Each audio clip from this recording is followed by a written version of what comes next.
Hi, this is Laura Turner, and today I'm going to talk to you about how to write a comedy novel.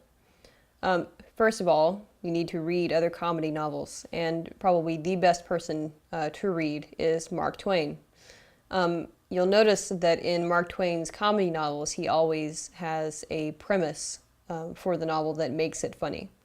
Like, for example, A Connecticut Yankee in King Arthur's Court is a novel about what would happen if a Yankee suddenly ended up in King Arthur's court. And he sort of rides on that premise for the entire novel.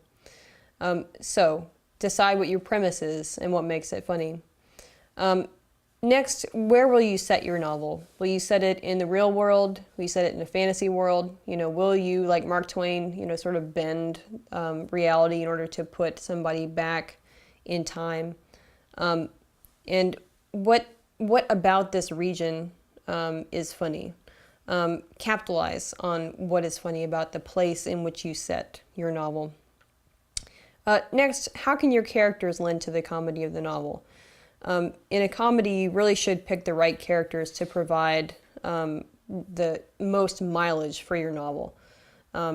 So, for example, the Yankee or the American in King Arthur's court would provide lots of, funny situations, whereas, the medieval English teacher in King Arthur's court might provide fewer possibilities.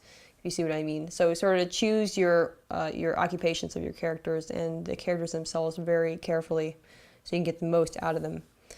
And finally, my last piece of advice for writing a comedy novel is to think about comedy in general and how it's structured. When something is made funny, you laugh at it. But then if you're actually reading a novel or you're watching a film that's a comedy, you're going to want the next action to top that action that came before it.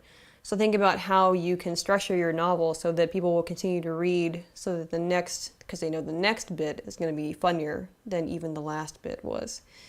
So those are just some things to think about when writing a comedy novel.